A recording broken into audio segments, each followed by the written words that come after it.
Hop, temps magnifique. Voilà, c'est tout, salut. Rucher en désordre total.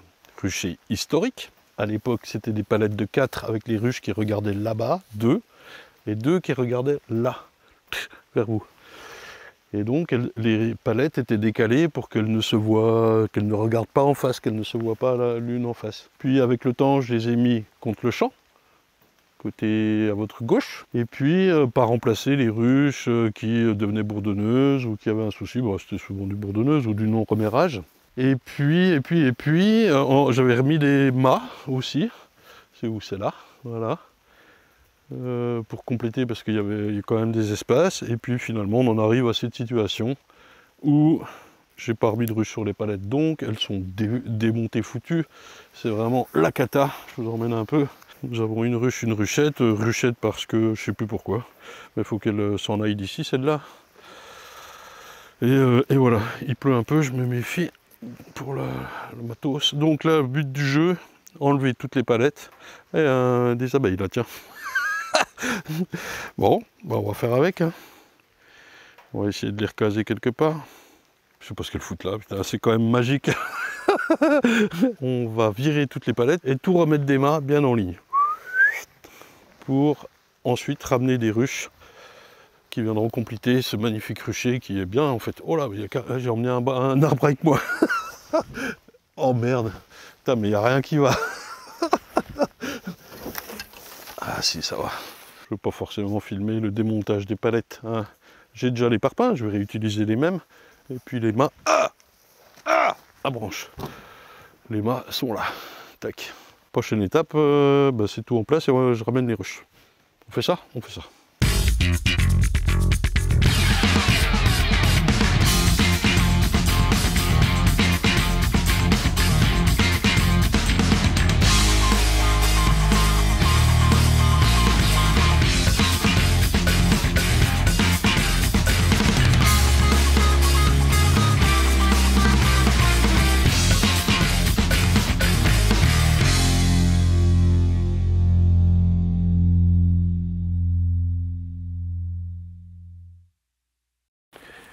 Bon, les ruches, je vais prendre celle-là.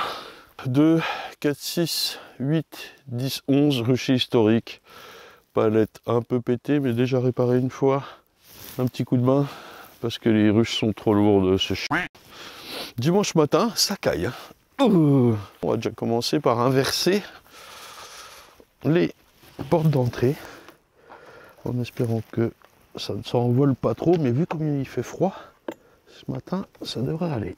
Voilà. Alors ici, ça hiverne pas très bien. Même si finalement, t'as vu, c'est sec là ce matin. Hein. Je pensais que ce serait plus mouillé que ça. Il faut faire gaffe de bien clipser. Voilà. C'est pas un F4, ça c'est une baramine. Bon, c'est celle-là qui est bien foutue. Voilà, tout est fermé. On y va. Alors, on va mettre les lourdes en bas et les Polonia au-dessus. T'as vu? Il y en a là-dedans. T'es là, c'est toi qui as le poids. Elle est bien fermée, elle est bien fermée. Ah, c'est mieux à deux. Hein. Mais le soleil vient de se lever. Encore une belle journée. La la la la la la la la. Bon, elles sont gavées d'abeilles ici parce que ce sont des futures éleveuses. Et ça couse. C'est toujours toi qui as le poids. Ah, des fois les vieilles ruches, les poignées te restent dans la main, le plancher reste en bas. Ah, là, c'est un petit bois d'acacia. Et, elles ont vraiment pas de lumière, rien quoi. Et beaucoup d'humidité. Voilà, ça fait 2 jours que la bise souffle et ça a tout asséché, mais ça va pas durer. La la la la la la la la. Celle-là, c'est, je sais pas, elle a peut-être 50 ans, hein, cette ruche. Attention. Alors j'ai changé la reine, c'était la pire gaille là, cette année, celle-là. Et là, ça va. Ça a bien changé, quoi. Faut que je les change, toutes ces ruches-là. Allez, on va prendre par en dessous celle-là. Hop. Alors les sangles, il y a toujours un gars qui me dit, mets la poignée du côté droit. Comme ça, si tu as un problème, tu es du côté droit de la route pour réparer, enfin ajuster. Il a raison. Sauf qu'on est en Haute-Saône. Tu as bien vu qu'il n'y avait personne sur la route. Et qu'on craint pas grand chose. Moi je mets côté gauche parce que je vois la poignée dans le rétro, tandis qu'à droite je la vois pas. Et là j'ai calé mes ruches côté gauche. Et côté poignée, c'est là où ça va tendre. Si tu mets la poignée de l'autre côté, t'as tes ruches qui vont se déporter à droite là-bas. Au risque, là je sais pas si tu vois, mais on a les toits qui recouvrent après les nourrisseurs. Et donc ça peut décoller et ouvrir le nourrisseur. Là tu me la passes en dessous. Alors on va aller en chercher 4 autres ou 5 autres, je sais plus, pour compléter le 4x4 et le rucher. Donc là, bah, il est guère plus tard, parce qu'on a fait 5 minutes de route, mais rucher historique aussi, palette déjà changée, mais il reste 5 ruches, je voulais les tout regrouper, tout emmener. Pourquoi il reste 5 ruches? Parce que je n'ai pas ramené au fur et à mesure, j'ai enlevé, j'ai pas remis. Puis bah là, ça vole, on ne peut pas les emmener, c'est trop tard. Il fait pas si froid ce matin. Et là, c'est gavé de lierre, t'as vu? Elles sont sur le lierre partout, quoi.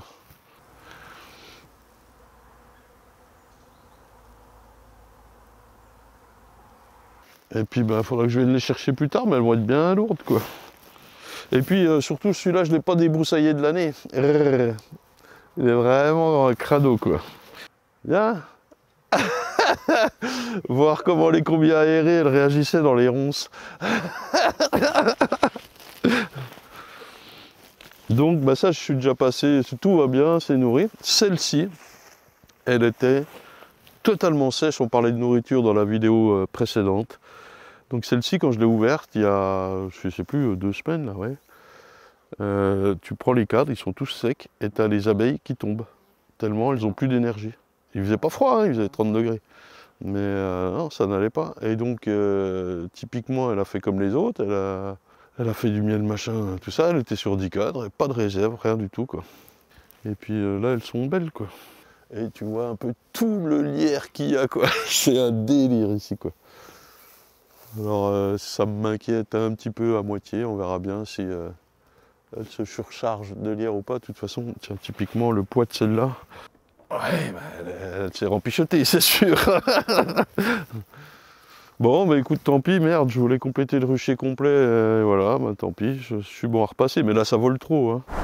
Là, on pose les ruches par terre, on remet 2 parpaings, 2 mâts, on remet les ruchettes. J'avais mis un bâton parce que j'avais des abeilles dans une palette, c'est en vidéo d'ailleurs, bah, je les ai remis dans la ruchette. Ici, pareil, et ensuite on a toutes les places pour mettre les ruches qu'on a amenées. Ça roule. Donc là, ça va être vite fait, elles sont pas perdues, hein. Tiens, on la met sur le mât là. Puis on la remet en place dès qu'on a enlevé tout ce bordel. Et on remet la ruche. Et la ruchette. On va faire pareil là. On remet les ruches. Allez, on va descendre les autres ruches. Les autres ruches. Oh, ça va les Poloniens, hein. C'est vrai que c'est pas trop lourd, quoi. Si, quand même, quand il faut se baisser.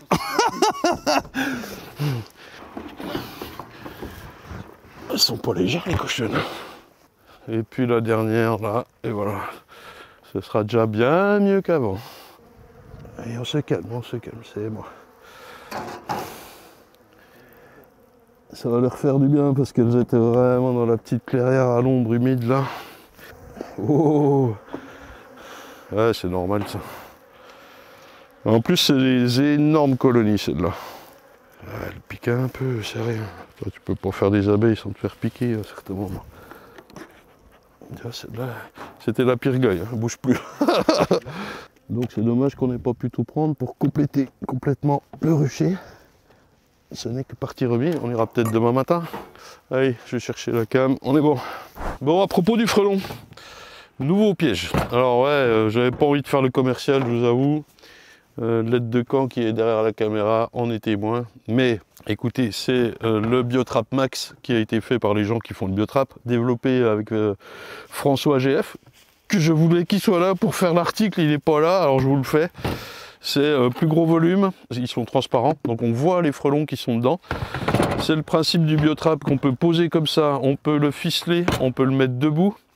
Vous allez me dire, oui, mais la pluie. Eh bien, la pluie, il y a des trous. Là, la preuve, tu as vu, ils étaient dehors pendant tout le temps de la pluie, là, il n'y a pas d'eau dedans. Ça, c'est pas mal. Il y a les petits trous, évidemment, pour que les insectes qui ne sont pas désirés puissent fuir. Alors vous allez me dire, ouais, mais il faut piéger les frelons jaunes aussi, les Européens aussi, puis les guêpes, parce que c'est nos ennemis. Oui, mais non. Alors les frelons jaunes, c'est difficile à dire, bien sûr, ils emmerdent les abeilles maintenant par mimétisme du frelon asiatique, mais j'ai envie de vous dire, il faut qu'on arrive à pas trop les gnoquer, quoi. Puis les guêpes, eh ben François me disait, François GF, je vous rappelle sa petite chaîne YouTube, il me disait le bol alimentaire du frelon asiatique, c'est un tiers d'abeilles, un tiers de guêpes et un tiers d'autres insectes. Donc si vous supprimez par exemple les guêpes, eh ben il va se rabattre sur plus d'abeilles encore. Donc il vaut mieux les laisser les guêpes. Puis elles sont utiles, elles sont là dans l'environnement depuis des millions d'années comme les abeilles. Pourquoi les supprimer, quoi? Oui, c'est chiant quand tu fais le barbecue, oui. D'ailleurs, il y en avait pas mal au festival. Bon, bref, je m'égare. Vous avez toujours le même principe du cône avec deux entrées différentes. Je sais plus, c'est marqué 8 et 7 mm. C'est 8,2 de mémoire, je sais plus, bref. Pour les fondatrices ou les ouvrières, dépendamment de la période. Là, j'ai mis la petite, que j'ai déjà mis, parce que je suis déjà en test. J'ai eu chez moi, mais il n'y a pas de frelons. Voilà. Et puis en plus, ils ont rajouté les petits trous pour pouvoir conserver les petits trucs. On les clipse là-dedans. Là. Celui-là, il pue fort. J'ai mis une sardine dedans. Ça fait une semaine.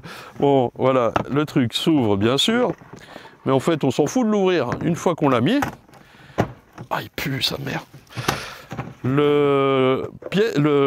L'appât, il va se choper par là.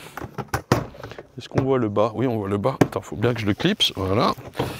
Tac. Et vous avez un petit rebord, ce qui permet de mettre du liquide. Alors pas 6 litres, hein, mais là-dedans j'avais mis du sirop.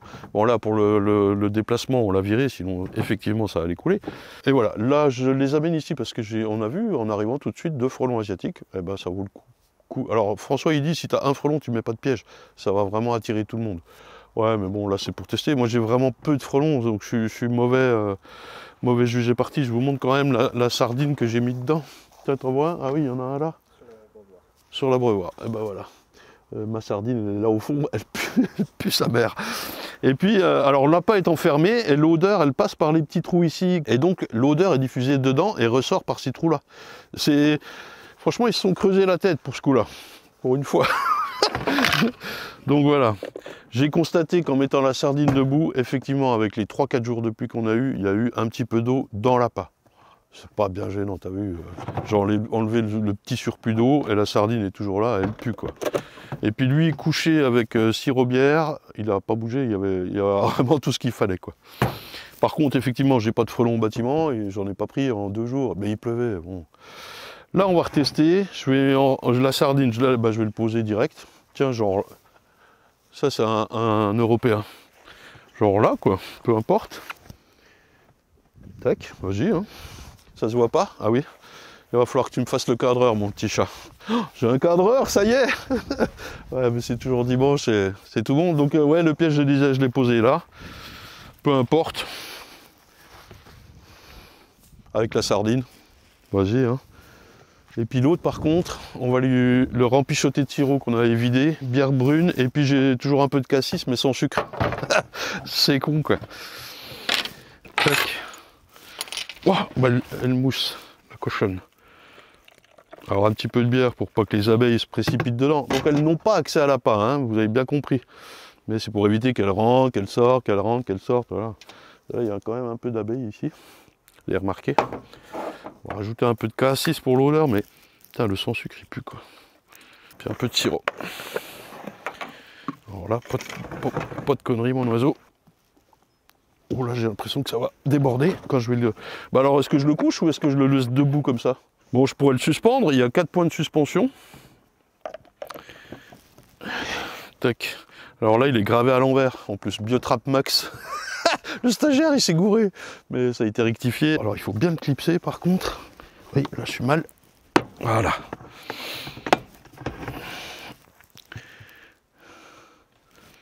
Parfait. Vas-y, on va tester comme ça, on verra la semaine prochaine si j'en ai pris ou pas. Mais ici, on a, ouais. Voilà, écoutez, je fais pas 15 000 ans l'article. Comme c'est un local qui l'a fabriqué dans le Jura, et puis qu'on s'entend bien. Et puis on s'est dit, bah vas-y, propose-le sur le site, et puis ça fera l'affaire, quoi. Tout ce qu'on espère, c'est d'avoir des trucs qui soient à peu près efficaces pour lutter contre le frelon. Là, on le sort à 24,90 ce piège-là. Comparé au Bivital qui est pas trop sélectif et qui a 45 balles, bon, on essaye de faire. Voilà quoi. Bref, on en reparlera des résultats. Moi, j'en ai marre de me battre pour les autres. T'as vu? Qu'est-ce qu'on fait maintenant, chaton? Oh non, on va faire des photos d'abeilles. Ça roule? Allez. Alors, tu voulais ouvrir cette ruche? Non, t'es mieux on l'ouvre pas parce qu'il n'y a rien devant la porte d'entrée, ça bouge pas, pas d'abeilles. Moi je voulais bien voir quand même quoi.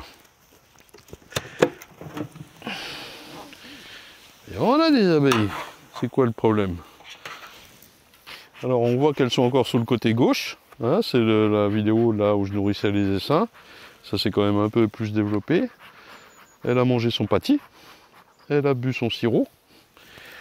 Celle-ci, ça a été fait par rapport à la vidéo, c'est pas le même rucher, mais ça a été fait dans la foulée. On voit que là, tu vois, par-dessus, le blanc, là, ça, c'est du stock. Et par contre, celui-là, il en manque. Je peux le sortir direct, tu vois, il n'y a rien, là.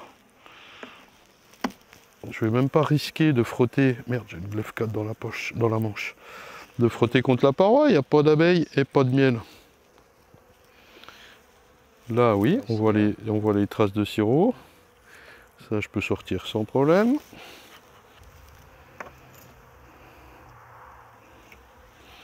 Grosse réserve. Ça, c'est ce que je lui ai mis. Plus le foncé qui devait être un petit peu avant, hein, bien sûr. Le quatrième cadre, on y arrive, qui n'était pas tout à fait pris en charge. Là, il va y être.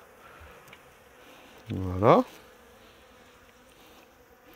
Et maintenant, j'espère qu'on est sur le couvain qui va, je disais, naître dans les semaines qui viennent. T'es en panique? Ouais, ça y est. Mais oh, il ne se passe rien. Non, non, Et voilà, elle a son couvain. Elle a dû, voilà, c'est en train de naître, de repondre au taquet. Oui, c'est des œufs, tout ça. Il n'y a pas de rien, des gros mouvements là. Pourquoi? T'as peur d'une petite abeille? Il rigole. Et là, j'aurai des lanières à enlever et éventuellement compléter de la nourriture. Là, franchement, elle en a beaucoup de nourriture. C'est pas parce que le sixième cadre est pas plein de l'autre côté, enfin celui-là, pardon, que ça vaut le coup d'en remettre au taquet. Voilà la reine, je la filme pas parce qu'elle est spéciale. Tu la vois? Tu vois pourquoi elle est spéciale? Elle a une boucle d'oreille. On voit pas d'abeilles dézélées, pas de rien de spécial, tout va bien. On pourrait lui faire un petit test CO2, mais j'ai pas le matos là. On a vidé le 4x4 encore une fois. Ah ben bravo. Hein. Voilà mon petit chat, c'est ça les abeilles. Tu veux en voir une autre? Alors celle-ci au pif, elle devenait bourre et j'avais remis une cellule et ça avait fait la reine. Ça a marché, elle doit être en retard. Mais elle a quand même pris son sirop. On voulait voir. Des fois, si elle n'a pas pris son sirop, c'est qu'elle est en retard, quoi. Vraiment plus en retard. Tu vois, là, elle n'a pas terminé son pâtis. Et donc, ça sonne plus creux, un petit peu, mais ça se voit qu'elle en a repris du poids. Mais c'est pas encore ça. Ça, c'était les vieux sachets, ça. Ouais, les anciens. Et manque d'abeilles, j'espère. Alors là, je mise beaucoup, hein, puisque c'est des reines tardives, principalement celle-là, puisqu'elle a été bourdonneuse, elle est repartie. Elle a failli être secouée, hein. Mais j'espère qu'elle va avoir le temps de se refaire. Ça va être vraiment limite et que ça passera l'hiver. Tout dépend de la qualité de sa ponte actuellement. Mais là, c'est gavé de miel. Je ferais peut-être bien de décaler un cadre pour qu'elle ait de l'espace pour pondre, ou peut-être dans celui-là, elles aiment bien pondre dans les cadres noirs comme ça. Ouais. Je vais peut-être faire ça, tu vois. Oui, c'est pas vilain, ça veut y aller, mais on voit les traces de mâle encore, tu vois, l'anciennement bourdonneuse. Les alvéoles un peu plus grosses, là, elles les ont modifiées. Il y en a encore quelques-unes. Pour refaire du bon couvain, du couvain d'ouvrière. Là, il y a un mâle qui traîne, un mâle qui traîne. L'ancienne bourdonneuse, ça, elle est repartie. Est-ce que c'est suffisant pour passer le cap? Elle est vraiment en retard comparée aux autres, qui sont elles aussi en retard. Tu vois le truc, quoi. Pas le choix. On va inverser tout ce bordel. On va la contraindre, enfin contraindre. Lui donner ça où elle a de la place pour pondre tout de suite, tu vois. Hop, alors ça touche un petit peu ici. Il faut faire gaffe aux abeilles. Et voilà. Puis ça, bah, faut qu'elle le mange, tu vois, c'est mou, c'est humide, elle est en train de le bouffer. Ouais, plus en retard. Ça, c'est le petit risque qui fait que je suis pas sûr qu'elle passe l'hiver, qu'elle arrive à se reformer pour passer l'hiver. Allez, la bourdonneuse de juste avant, elle pondait depuis fin août. Et ça, c'est en ponde depuis 23 juin. Voilà, elle occupe un peu plus sa place. Elle a tout de même pas fini le pâtis, cette petite Gwen. Oh, par contre, elle est lourde. Bon, après, je l'ai mis il n'y a pas longtemps, le pâtis. Hein. Mais tu vois, c'est tout mou, elle est en train de le bouffer.